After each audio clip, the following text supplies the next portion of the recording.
पूछता है कि कौन है तू, कहाँ से आया? कि भाई मैं उस गांव से आया हूँ और मैंने आगे जाना है, मैंने रात काटनी है, कमरा बता और उसका किराया बता दे, मैं यहाँ रुकूंगा। तो राजा हंसा, कहने लगा रे बोले आदमी, तुझे ये सराय दिखाई देती है? ये राजा का महल है, मैं राजा हूं, अब्राहिम सुल्तान नाम है मेरा। बोले आदमी तू कहाँ आ गया यहाँ पर? तब परमात्मा ने कहा कि आपसे पहले इस महल में कौन था? कि मेरे पूर्वज थे, मेरे माता पिता। उससे पहले कौन थे? हमारे दादाजी। उससे पहले दादाजी के पिताजी। उससे पहले कौन थे? कि उनके मेरे चौथे दादाजी। वो कहाँ गए भाई सब? कि वो तो अल्लाह खुदा को प्यारे हुए। तो बेटा तू कितने दिन रहेगा इसमें? ये सराय नहीं तो तू महल बांधता है इसको। यूं कहते ही अंतर्ध्यान हो गए भगवान परमेश्वर। कबीर साहब जी सतलोक से आते हैं, ऐसी लीला के चले जाते हैं। नानक साहब जी कहते हैं, नीच जात परदेसी बेरा खिनावे तिल जावे, अर्जा की संगत नानक रहंदा कैसे मुंडा पावे। कैसी इसकी लीला का अंत पाऊं? तो 1 मिनट में यहाँ, 1 मिनट में सतलोक में, 1 सेकंड में यहाँ, 1 सेकंड में वहां देखूं। अब क्या होता है? राजा बेहोश हो गया। मंत्रियों ने फिर जंतर मंतर करनी, मौलवी काजी बुला लिए। दूसरे ने दूसरे बाजू का तबीज बांध दिया और कहा अब कुछ नहीं होगा, बड़ा पहुंचा हुआ मौलवी है। अब कुछ दिनों के बाद परमात्मा ने क्या लीला की? राजा दिन के समय उसने एक बाग बनवा रखा था, 9 लखा बाग, 9 लाख पेड़ पौधे, फलदार वृक्ष, सुंदर वायु, अच्छा एटमॉस्फेयर वहां होता था, फूल फाल लगे होते थे। तो वहां दिन में रेस्ट किया करता था 2-3 घंटे। और उसकी वहां पर प्रतिदिन वहां उसके जो बेड को लगाने की ड्यूटी, बेड को संवारने की ड्यूटी, उसकी सेज बोलते थे उसको, उस सेज के ऊपर कपड़ा बिछाना, चारों तरफ फूल फाल लगाने, अच्छी तरह सुगंधित बनाना, और ये एक बांदी की ड्यूटी लगाई जाती थी, नौकरानी की। राजा के पास बहुत सी रानियां थी, तो रानियों की ड्रेस अलग होती थी, नौकरानियों की ड्रेस अलग होती थी। एक दिन परमात्मा ने लीला की, स्वयं एक नौकरानी का रूप धारण किया, बांदी का रूप बनाया, और वहां सेज उसकी खूब बढ़िया सेज सजा के, चारों तरफ फूल लगा के, और उस सेज पर स्वयं लौट गए, उनके बेड पे लेट गए परमात्मा। राजा गया विश्राम के लिए, वहां देखा कि तेरी सेज पे और बांदी सो रही है एक नौकरानी। इसकी इतनी हिम्मत बढ़ गई है, इसका कोई इसको डर नहीं रहा। कोड़े होते थे, हंटर कोड़े होते थे, जैसे घोड़े का मार दे अच्छा तगड़ा व्यक्ति तो घोड़ा बैठ जा, इतना जबरदस्त मार होती थी कोड़े की। तो कोड़ा उठा करके राजा ने सोए हुए परमात्मा नौकरानी रूप में उसके कमर पर 3 कोरडे मारे न, बहुत जोर जोर से। परमात्मा एकदम उठे, पहले तो थोड़ा सा रोने की लीला की, और फिर हंसते हंसते लोटपोट हो गए, हंसे बड़ा जोर जोर से बैठ गए। तो राजा ने सोचा भाई ये कोड़े लागे पाछा हंसन की तो गुंजाइश रहे को नहीं। फिर भी उसने उसकी बाजू पकड़ ली बांदी की। नो बोला बांदी तू हंस कैसे रही है? किस लिए हंस रही है तू? कि इसलिए हंस रही हूं कि इस गंदी सेज पर मैं एक घड़ी लेटी थी, ये इतनी निकम्मी इतनी पापग्रस्त है कि मुझे इसकी 3 कोरडे सजा मिल गई। मैं यूं हंस रही हूं, बेटा तेरे साथ के बनेगा तो रोज सोवा इस पर। यूं कह करके परमात्मा अंतर्ध्यान हो गए। 3 घंटे बेहोश रहा राजा, 3 घंटे। फिर वहां से ले उठा करके उसको होश में आया, और मौलवी बुलाया, उसने गले में बांध दी इसका तबीज। अब कुछ दिनों के बाद राजा कुछ नॉर्मल सा हुआ, काम काज से मन हटने लगा उसका, कि सचमुच यह क्या जीवन है, कल को यहां से चला जाऊंगा, ये क्या मेरे साथ चलेगा, कुछ ऐसी प्रेरणा अंदर से आई।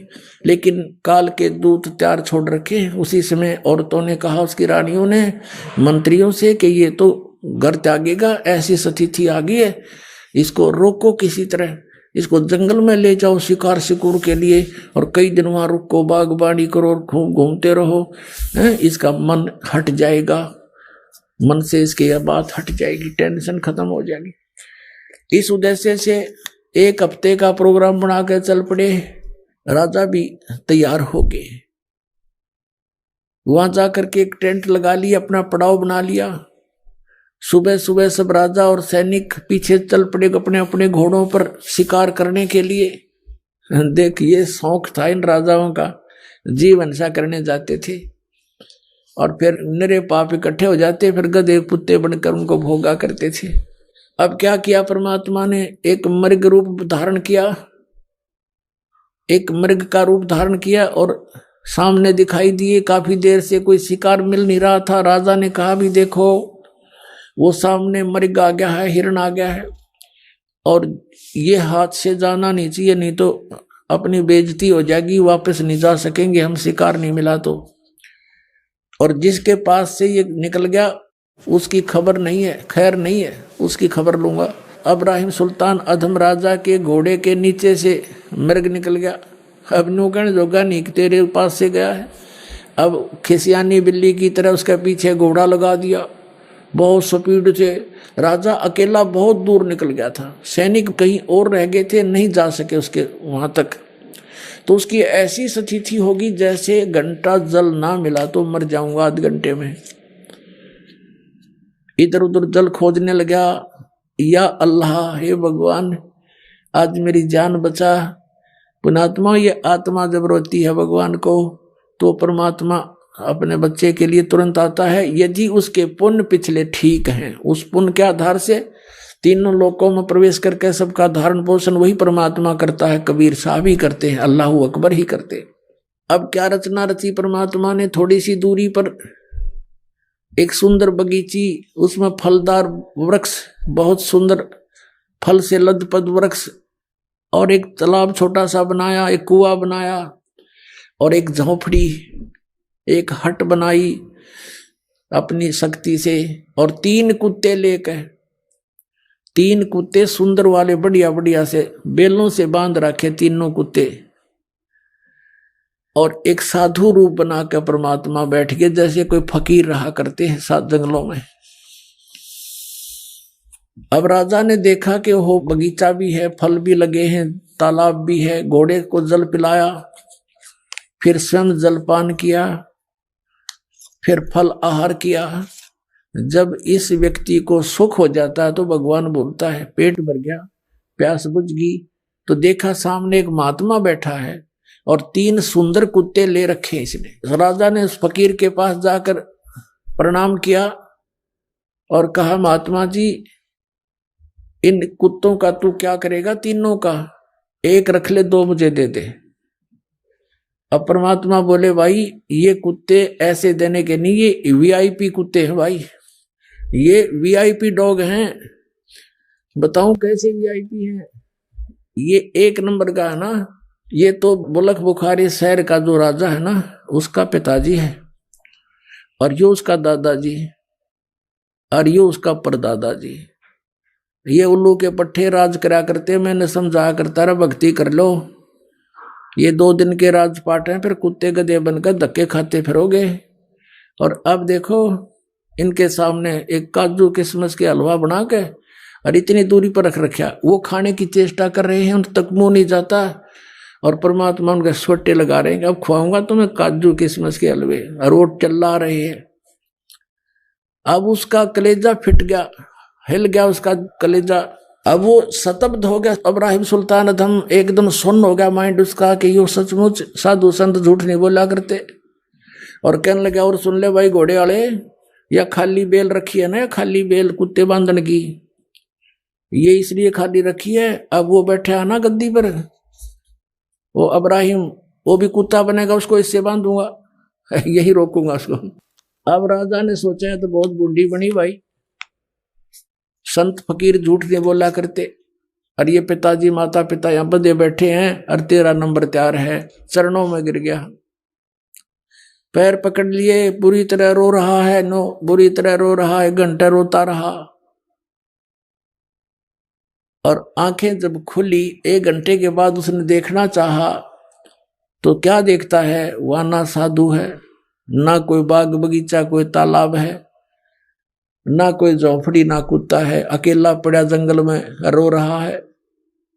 अब देखा ऊपर, क्या ये क्या मैं स्वप्न देख रहा हूं? स्वप्न कैसे देखे, क्योंकि वहां घोड़े के पैर अभी तक गिल्ले हैं, पेट भरा हुआ है, स्वप्न भी नहीं हो सकता। उठकर चल पड़ा, बैठकर घोड़े पर वहां पर आ गया जहां उनका पड़ाव लगा हुआ था।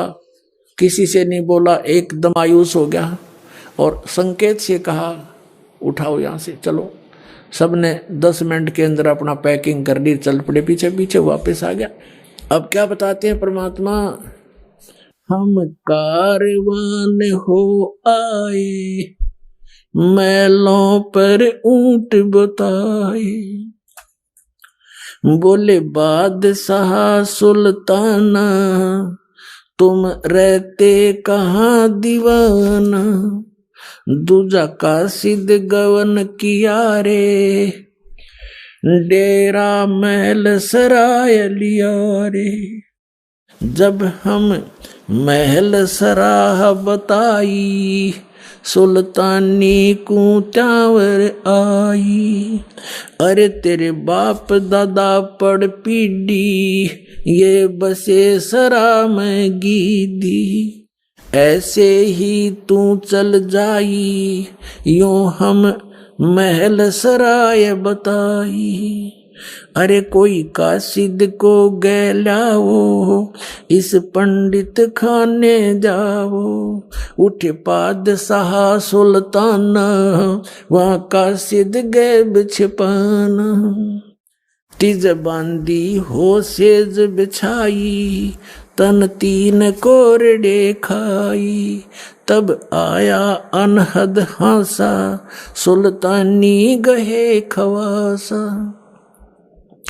मैं एक घड़ी से जा सोई, तात मेरा यू हवाल होई, जो सोवे दिवस और राता, उनका के हाल विधाता। अब क्या बता रहे परमात्मा, हम कारवान हो आए, मैला पे ऊंट बताए। हम परमात्मा खुद कहते हैं, हम सतलोक से अमरलोक से सतगुरु आए, रूप धरा करवाना, और ढूंढत ऊंट मैल पर डोले, और बुझे साहब आना। अब कहते हैं 100 चलसीधर मैं करूं पुण्यात्माओं। एक पुण्यात्मा के लिए जैसे वेद बताते हैं कि वो परमेश्वर अपने ऊपर रहता है, वहां से गति करके आता है, अच्छी आत्माओं को, दृढ़ भक्तों को उनको मिलता है, उनको उपदेश देता है, ज्ञान देता है। वो परमात्मा कबीर जी है, और किस प्रकार वो भटक रहे हैं अपनी आत्माओं के लिए। अब एक जीव को काल के जाल से हटाकर सतमार्ग पर लगाने के लिए मालिक ने कितने कष्ट उठाए पुण्यात्माओं। कुछ आंख खोलो, उस परमात्मा को हम बहुत युगों से दुखी कर रहे हैं, अब समय आ गया यहां से निकलने का। अब क्या बताते हैं कि हम एक रबारी बनकर आए, कारवान माने जो ऊंटों के कारवां लेकर चलते हैं, लंबे लंबे कतारें, उस तरह का रूप हमने बनाया। खुद कहते हैं हमने ही ये सब उसको वहां से हटाने के लिए सब कोशिश की है। फिर क्या बताते हैं कि तीजे बांधी हो सेज बिछाई, और तन 3 कोरडे खाई, तब आया अनहद हासा, सुल्तानी गहे खवासा। परमात्मा क्या कहते हैं कि मैं एक घड़ी से जहाँ सोई, तात मेरा ये हाल होई, जो सोए दिवस और राता, उनका के हाल विदाता। कि मैं तो एक घड़ी इस गंदी सेज पर सोई थी जिस पर तू दिन रात सोता है बोले आदमी, और मुझे इस पर सोने का, एक घड़ी के सोने का 3 कोरडे दंड मिला है, और तू तेरे साथ क्या होगी मूर्ख, मैं इसलिए हंस रहा हूं। परमात्मा कहते मैं इसलिए हंस रही हूं। और फिर अंतर ध्यान हो गए, चौथे जोगी बहे हम जिंदा। परमात्मा ने लीला क्या की, चौथे जोगी भये हम जिंदा, लिन 3 कुते गड़ फंदा। हम एक जोगी बनकर, जिंदा महात्मा बनकर बैठ गए, जैसे आदरणीय धर्मदास साहिब जी को परमात्मा जिंदा महात्मा के रूप में मिले कलयुग के अंदर, आदरणीय मुलुकदास साहिब जी को ऐसे संत रूप में मिले थे सत्संग करते हुए, आदरणीय नानक साहिब जी को जिंदा महात्मा के रूप में मिले परमात्मा बेई नदी पर सचखंड लेकर गए, फिर उनको वापस छोड़ा 3 दिन के बाद। आदरणीय दादू साहिब जी को भी ऐसे जिंदा महात्मा के रूप में गांव से बाहर एक बनी में मिले, उनको भी सचखंड दिखाया। 3 दिन बेहोश रहे थे दादू साहिब जी, तीसरे दिन होश में आए थे। फिर उन्होंने कबीर साहिब की महिमा कलम तोड़ गाई थी। आदरणीय गरीबदास साहिब जी को भी जिंदा महात्मा के रूप में आए थे, सचखंड लेकर गए थे, फिर वापस छोड़ा था। आदरणीय घीसा दास साहिब जी को भी यही लीला की थी, उनके साथ भी सचखंड लेकर गए थे, तीसरे दिन वापस छोड़ा था। अब क्या बताते हैं, चौथे जोगी भये हम जिंदा, लिन 3 कुत्ते गल फंदा। 3 कुत्ते ले लिए और एक गल फंदा यानी गले में बांधन का रस्सा नारा रख ली चैन। दीने हम साकल डारी, सुल्तानी चले बागबाड़ी, बोले पात सहा सुल्ताना, कहाँ से आए जंद दीवाना। परमात्मा से पूछता है वो अब्राहिम सुल्तान राजा जंगल में कि हे जिंदा महात्मा तू कहाँ से आया है, यहाँ कैसे बैठा है। ये 3 कुत्ते क्या कीजे, इनमें से 2 हमको दीजे। अब्राहिम सुल्तान कहता है इन 3 कुत्तियों का तू क्या करेगा, 2 हमें दे दे। अरे तेरे फिर यों लोह लंगर शीश लगाई, अरे तेरे बाप दादा हैं भाई, इन बड़ी बद फैल कमाई। ये तेरे बाप दादा हैं भाई, इन बड़ी बद फैल कमाई, यों लो लंगर शीश लगाई, तब कुत्तों धूम मचाई। अब कुत्ता ने कुटन लागे भगवान, सांकड़ गेला चैन मारे उनका बेल। अरे ये तेरे बाप दादा पड़ पीढ़ी, ये भी बसे उसी सरा में गीदी, ये भी उसी सरा में रहा करते जिसमें तू रह रहा है। अब तू तख्त बैठ कर भूली, तेरा मन चढ़ने को सूली। अब तू तख्त पर बैठ कर राजा बनकर भूल गया भगवान को, तेरी यह दुर्गति होगी। जोगी जिंदा गैब भयारे, हम ना कछु भेद लहारे, बोले पादशाह सुल्ताना, जहाँ खड़े अमीर दीवाना। ये 4 चरित्र बीते, हम ना कुछ भेद न लीते, वहाँ हम मारा ज्ञान गिलोला, सुल्तानी मुख न बोला। तब लगे ज्ञान के बाना, छोड़ी बेगम माल खजाना, सुल्तानी जोग लिया रे, सतगुरु उपदेश दिया रे। छोड़ा 18 लाख तुरारे, जैसे लागे माल बुरारे। छोड़ा 18 लाख तुरारे, जिसे इब लग गया माल बुरारे। 18 लाख घोड़े भी त्याग दिए। अब वहां से घर पे आ गया। घर आते ही उसने क्या किया, जंगल से जब आया वापस वन से, किसी से नहीं बोला। चारों तरफ रानियों ने घेर लिया। मंत्रियों से पूछा रानियों ने क्या बात होगी, तुम तो 1 हफ्ते के लिए गए थे, आज दूसरे दिन वापस कैसे आ गए। तब मंत्रियों ने बताया कि ऐसे ऐसे एक हिरण के पीछे ये बहुत दूर तक चले गए, पता नहीं वहां इसके साथ क्या घटना घटी, किसी से नहीं बोल रहे हैं। हमें भी संकेत से कहा कि चलो यहाँ से और यहाँ आगे, अब तुम जानो, तुम्हारा काम जानो। रानी कहने लगी कि देखो जी, आप तो वैसे ही बच्चों वाली बातें करते हो, ये सब ऐसे ही होते हैं, कुछ नहीं होता है, ये भूत प्रेत होते हैं, आप ऐसा क्यों महसूस करते हो। अब राजा कहता जिसका लगे वो जाने, ये भूत है प्रेत है क्या है, पर मुझे नहीं मालूम। अब मैं यहाँ रह नहीं सकता। मन में ये सोच रहा था। रानियां कह रही थी ऐसा कुछ नहीं, आप तो वैसे ही ऐसे घबराए से रहते हो। इतने में क्या हुआ कि एक कुत्ता आ गया। एक कुत्ता आ गया जिसके सिर में जख्म था, जख्म में कीड़े चल रहे थे अनगिन, और कुत्ता आकर के इतनी दूर खड़ा हो गया। सब देख रहे थे, वो बातों में लीन थे, राजा से बातें कर रहे थे। कुत्ता आ गया सामने और कहा इब्राहिम। अब सब ने देखा, कुत्ता बोला इब्राहिम मैं उस नगरी का राजा था, तुझे याद है, और एक राजा के साथ युद्ध में मारा गया था। जैसे कर्म मैंने किए देख आज भोग रहा हूं भाई, देख ले बच्चा जा तो बच ले। यूं कहकर कुत्ता खे देसी वापस हो लिया। अब इतने सोच दिया ही, कुत्ता पकड़ो पकड़ो, इतना कुत्ता बहुत दूर अंतर ध्यान हो गया जाके। अब वो कहने लगा अब तुम देखो क्या है मेरे साथ, और कहा बाहर हो जाओ सब यहां से। कमरे से सबको बाहर कर दिया अपने कक्ष से। सारी रात करवट लेकर काटी, अक्सीदा निकलूंगा तो ये जान नहीं दे मुझे।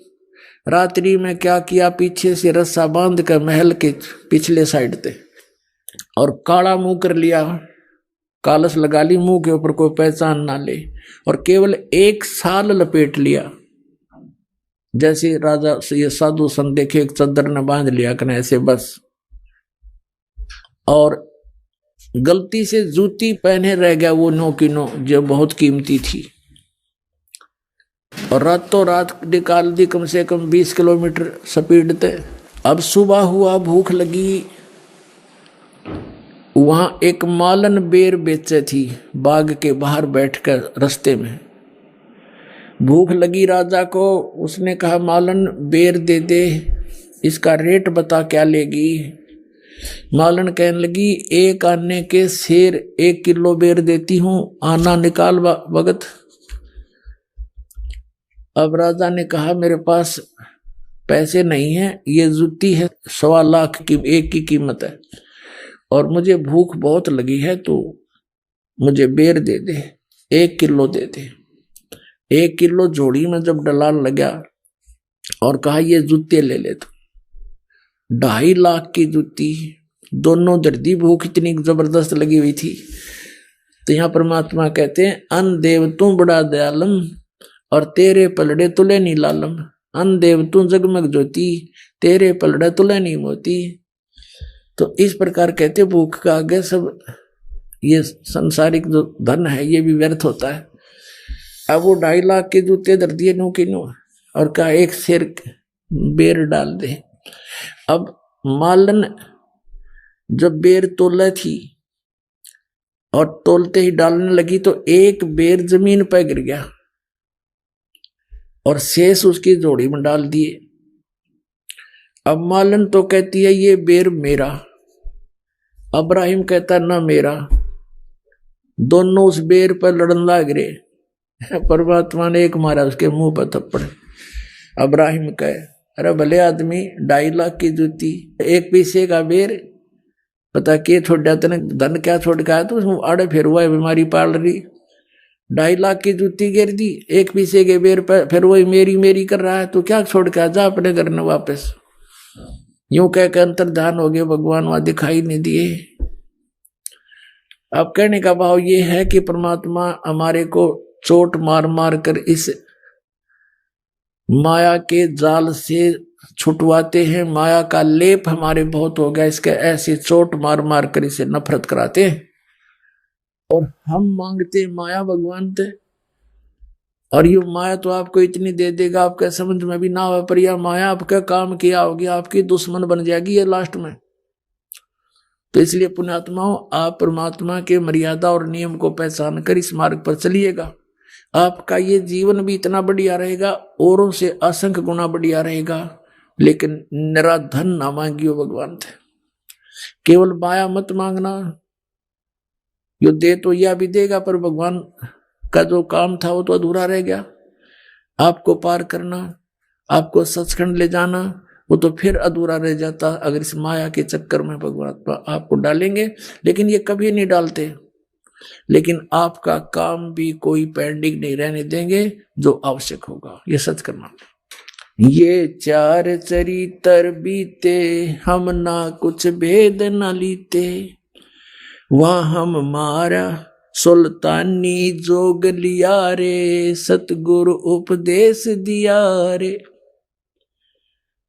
18.5 लाख तुरारे जिसे लाग गया माल बुरारे। अब क्या बताते हैं कि जिसने 18 लाख घोड़े छोड़ दिए, त्याग दिए, और अब लग गया माल बुरारे, वो धन अब उसको दुश्मन दिखाई दे रहा अपने जीवन के लिए। छोड़े गज गए बर सब जल होड़ा, सब अब बहे बाट के रोड़ा। संग 16 सेंस सुहेली, एक से एक अधिक नवेली।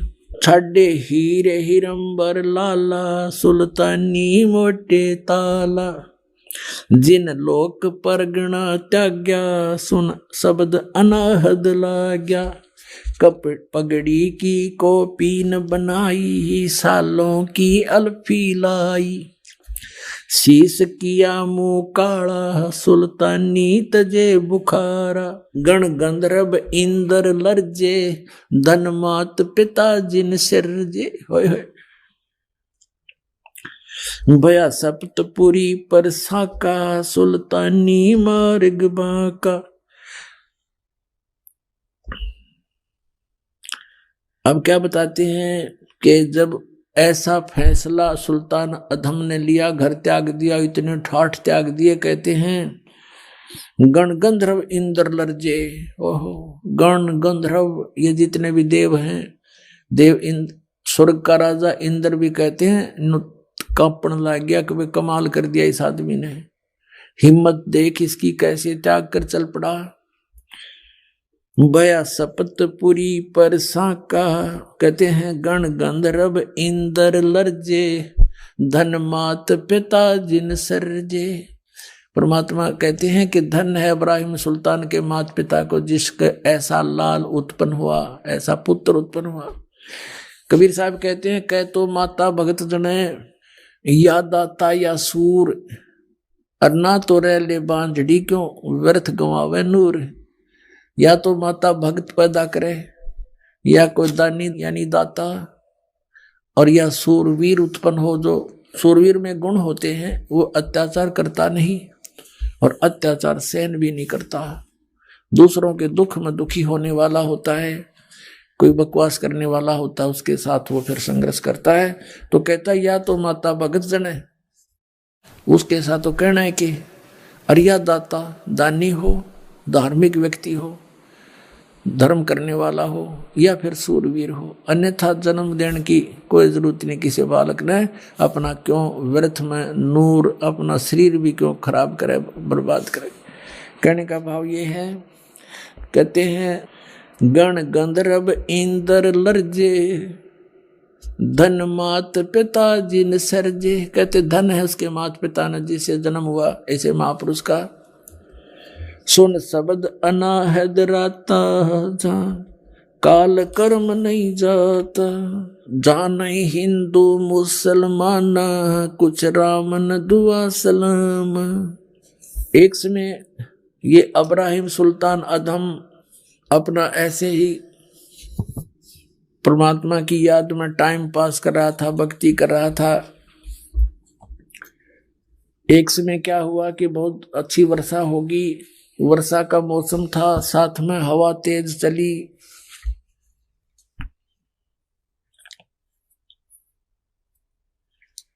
तो उसको कुछ ठंड लगी, तो उसने सोचा एक झोंपड़ी थी किसी की, उस झोंपड़ी के पीछे हवा की दूसरी साइड में, बैक साइड में बैठ गया, और हवा की आड़ में कि रात यहां काट लूं, सुबह चल पड़ूंगा। रात्रि के समय उस झोंपड़ी वाले एक पत्नी थी उसकी, एक स्वयं था और एक गाय रखी थी उसने बस। और दोनों आपस में क्या बातें कर रहे हैं कि भगवान ने इसी बढ़िया बारिश कर दी, बढ़िया घास हो जाएगा, और अच्छा अपना गाय का दूध पीवांगे, ठाठ से रहेंगे। तो वो कहता है कि हमारे ऐसे ठाठ हो गए जैसे बलख बुखारा के बादशाह के भी गोना। अब वो इतना धनी व्यक्ति, इतना रईस व्यक्ति था, बलख बुखारे का बादशाह सुल्तान अधम, कि उसकी चर्चा चला करती थी कि तू के नारायण बलख बुखारे का राजा है, ऐसा के धनी हो गया तू। तो इसी दृष्टिकोण से उन्होंने कहा कि इसे मौज तो बल्ख बुखारे के राजा की भी नहीं जैसी हमारी है, ये मन की बकवाद होती है। अब उस इब्राहिम सुल्तान ने सोचा, देख बोले आत्मा, इनके पास खक नहीं, अरिसन मौज मान रही है।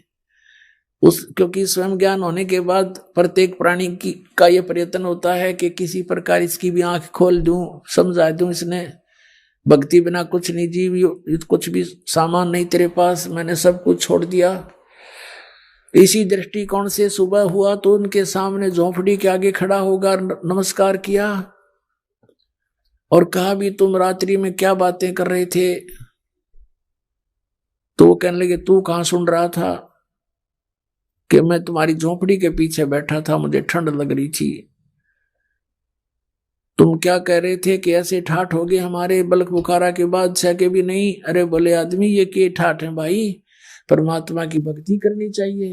ये मनुष्य जीवन परमात्मा की भक्ति के लिए, आत्म कल्याण के लिए मिला है। और सुनो, मैं हूं बल्ख बुखारे का राजा और मैंने सब कुछ त्याग दिया परमात्मा पाने के लिए। अब वो क्या कहता, कर्महीन वो झोपड़ी वाला कहने लगा, प्रथम तो तू राजा नहीं हो सकता। वो कहता कि मैं सच्ची बताता हूं, कसम है अल्लाह की, कसम है खुदा की, मैं वो इब्राहिम सुल्तान आदम हूं, मैंने राज त्याग दिया।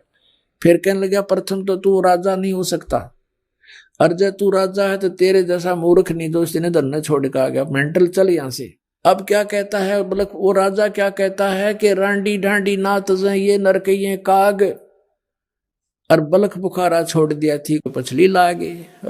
अब क्या बताते हैं कि भाई इस पर तो एक या औरत नहीं छूटती, एक या गाय, रांडी ढांडी, ढांडी है गाय को, रांडी औरत को, हरियाणा की लैंग्वेज में भाषा में कहा परमात्मा ने, ज्ञान गरीबदास जी ने, कहते हैं रांडी ढांडी नाथ ये नर कई काग, ये घने चतुर बन रहे हैं, और बल्ख बुखारा छोड़ दिया थी कोई पछली लाग। कहते पिछले तप से होते हैं पूर्ण हंस मुराद। क्या बताते हैं, मेरा कोई पिछला संस्कार था, मैंने इतना कुछ छोड़ दिया, इस पैया ना छूटती नालायक पे, कर्महीन इंसान है ये, भक्ति नहीं करता। तो पुण्यात्मा, लागी का मार्ग और है, लग चोट काल जा करके, लागी का मार्ग और लग चोट काल जा करके, लग करके लागी का मार्ग और है, लग चोट काल जा करके, बन बीच बरतरी भूप ने एक मारा ताण निशाना, बन बीच बरतरी भूप ने एक मारा ताण निशाना, कोई घड़ी सदी थी आवन की, साधु का हो गया आना, कोई घड़ी सदी थी आवन की, साधु का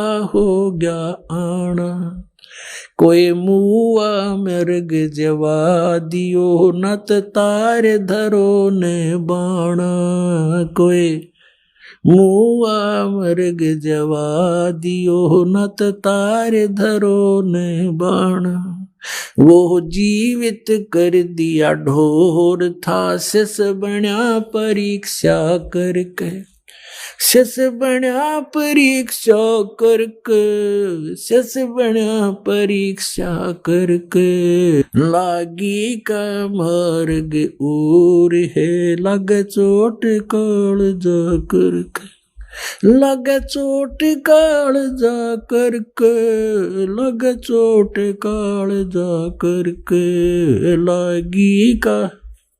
गोपी चंद योगी हो गए, जिन ले लिया भगमा बाणा, गोपी चंद योगी हो गए, जिन ले लिया भगमा बाणा, गुरु महल जनान बेजते डोडी में अलख जगाना, गुरु महल जनाने बेजते डोडी पे अलख जगाना। व्यंजन 36 छोड़ के भिक्षा का भोजन खाना, व्यंजन 36 छोड़ के भिक्षा का भोजन खाना। तन पड़ गया कमजोर था, ना खाया उदर भर के, ना खाया उदर भर के, ना खाया रे उदर भर के, लागी का मार्ग लगे चोट काल जा करक, लगे चोट काल लागी का मार्ग और है, लगे चोट काल जा करके। बाजीद कहे उठाओ ऊंट को, लोग कहें ये मुआ, बाजीद कहे उठाओ ऊंट को, लोग कहें ये मुआ। उठन आड़ी चीज रही, ना गया उड़ सलानी सुआ रही, उठन वाली चीज नहीं, गया उड़ सलानी सुआ। कुछ नक्सक बिगड़ा है नहीं, बाजीदा अजरज हुआ, कुछ नक्सक बिगड़ा है नहीं, बाजीदा अजरज हुआ। जिन करया अचंबा गोर है, तजराज काल से डर के, तजराज काल से डर के, तजराज काल से डर के, लागी का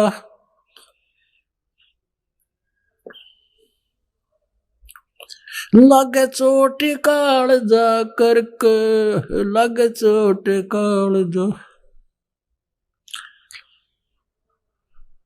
और है लगे चोट।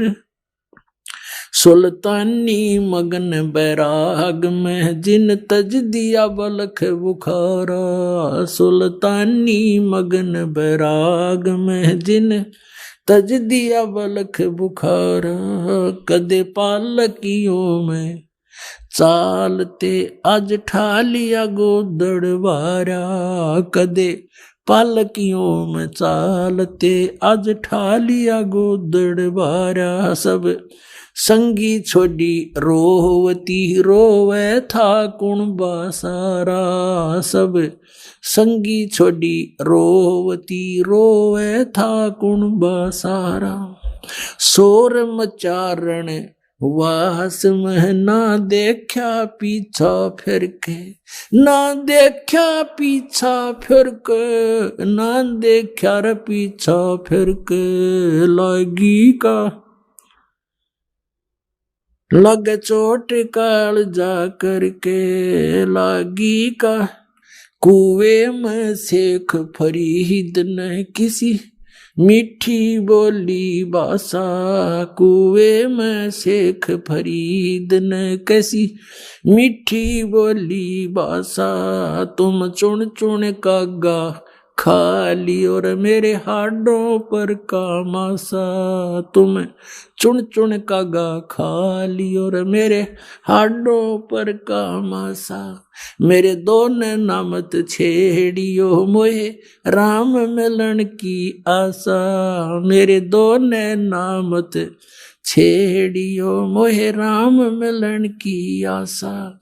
जिन करी तपस्या गोर थी, वो होए आसरे अर्के, वो होए आसरे हरके, वो होए रे आसरे अर्के। लागी का मार्ग और है, लग चोट काल जा करके, लग चोट काल जा करके, लग चोट काल जा करके, लागी का मार्ग। भाई पीपा दरिया में कूद गया, जिन कैसी करी डेठाई, पीपा दरिया में कूद गए रजिन कैसी करी डेठाही, वो नर पाड़ा जीत गए जिन सिर धड़की रवाजी लाई। वो नर पाड़ा जीत गए जिन सिर धड़की बाजी लाई। कै मंगलानंद चेतियो तुम सोच समझ मेरा भाई। कै मंगलानंद चेतियो रे कुछ सोच समझ मेरा भाई। बिन चेत्य यु झूठा सोर है, कुछ जाइयो सुकर्म करके। कुछ जाइयो सुकर्म करके, कुछ जाइयो रे सुकर्म करके। लागी का मार्ग और है, लागे चोट काल जा करके। लागी का लगे चोट काल जा करके, लगे के लागी का मार्ग और है, लगे चोट काल जा करके। पुण्यात्माओं, अब परमात्मा प्रेरणा करते हैं सभी बाप पुण्यात्माओं को कि ये मानुष जीवन केवल परमात्मा प्राप्ति के लिए ही प्राप्त हुआ है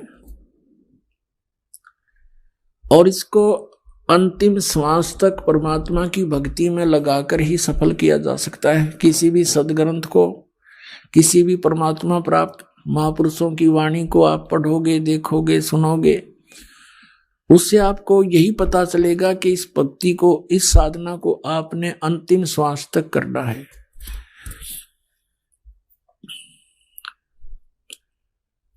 अब जैसे कल प्रसंग चल रहा है, ये 3 कंसेप्ट क्लियर होए बिना हम परमात्मा प्राप्ति नहीं कर सकते।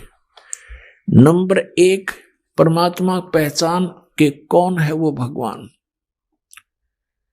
और दूसरा ये है कि उसका कहाँ है प्रमाण, जिसको आप जी परमात्मा सिद्ध करने की चेष्टा कर रहे हैं, उसके प्रमाण कहाँ है। और तीसरा समाधान, समाधान भी पूरा हो, फिर उसको प्रदान करने वाला अधिकारी संत हो। जैसे एक आप व्यवहारिक, सांसारिक व्यवहारिक क्रियाओं में देख लीजिए, जैसे कोई दूसरे देश में जाना चाहता है तो पासपोर्ट बनवाते हैं। यदि वो पासपोर्ट बनाने वाला डुप्लीकेट हो तो आपका काम तो सारा ही खराब हो गया, आपकी भी सजा, बनाने वाला तो जाना ही सजा उसको तो होनी है। तो इसी प्रकार ये अधिकारी के बिना ये मंत्र दिए हुए काम नहीं करे।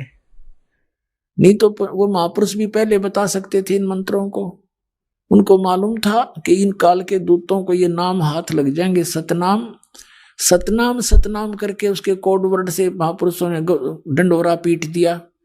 इन नकली संतों ने सतनाम सतनाम गोट लिया। अब सतनाम तो वो ही है, जैसे ये तो संकेत है, सांकेतिक सच्चे नाम की तरफ, क्यों सच्चा नाम हो।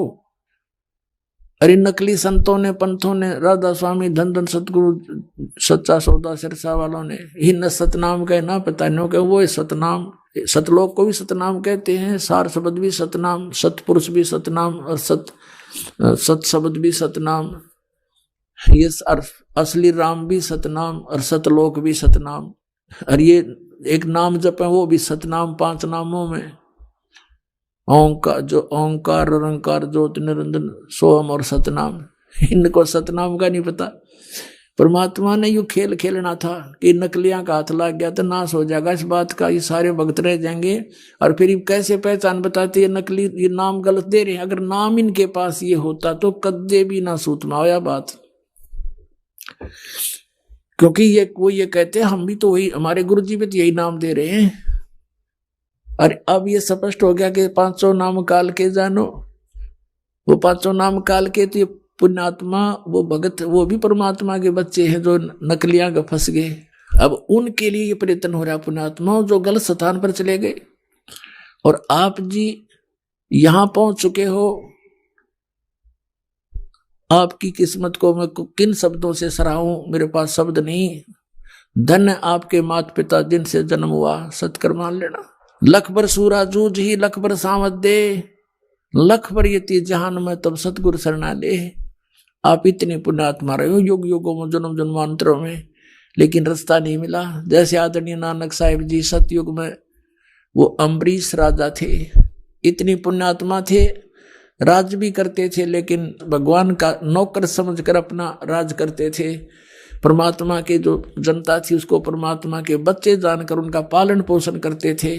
स्वयं बहुत जबरदस्त भक्ति करते थे, जिसके सामने दुर्वासा जैसे सिद्ध पुरुष भी फिट्टे मुंह होकर गए थे, जो केवल सिद्धियां कमाते थे, लेकिन वो भक्ति केवल विष्णु जी की करते थे। त्रेता युग में वही आत्मा फिर राजा जनक हुए, बहुत भक्ति करते थे, बड़े यज्ञ किए, बहुत से धर्म किए, 100 मन घी के कई यज्ञ किए, और फिर वही अपना पुण्य समाप्त करके फिर नानक जी बने। और पहले तो उन राजा बने थे तो उनके नौकर रहते थे, अब स्वयं नौकर लगे एक नवाब के यहाँ पर एक पेट के लिए, और उन अच्छी आत्मा को फिर परमात्मा मिलते हैं। कहते हैं लख बर सूराजू ही लख बर सावत दे, लख बर यति जहान में तो सतगुरु सुना दे। ऐसी पुण्यात्माओं को ढूंढते फिरते हैं भगवान, तो उनमें से आप भी आज एक हो जो यो नाम आपको मिल गया, सतनाम सतकर्माना। अब इन महापुरुषों का इतिहास तो भगवान ने बता रखा है कि ये राजा थे, फिर एक नौकर के रूप में रह रहे थे, वही उसी तरह आज आप हैं। आप पहले बहुत अच्छी पुण्यात्मा रहे हैं, राजा भी रहे हो, इंद्र की पदवी भी प्राप्त की, आप बहुत देवता भी बने, राज फिर घसियारे, क्यों पुण्य खत्म हो गए, ये लूट कर फिर वापस भेज देता है। तो अब हमने अपनी इस भक्ति को सुरक्षित रखना है, या व्यर्थ नहीं करना, ना किसी को आशीर्वाद देना, ना सिर पर हाथ धरना, नहीं तो आपकी भक्ति समाप्त होने लग जाएगी, पंचर हो जाएगा आपकी राम नाम की गाड़ी में। ये पंचर नहीं करना, हमने यहाँ से बचाकर अपना सतलोक चलना है। अपने भाइयों को, बहनों को, रिश्तेदारों को, माता को, पिता को, सबको राम नाम पर लगा दो, अपना अपना पंप दो, अपने अपने टायरों में खुद हवा भरेंगे। एक टायर से दूसरे के टायर में हवा कितनी भर के, दोनों खराब कंडम हो जाएंगे। तो इस प्रकार हमने इन साधनाओं को अपना बचा के रखना है।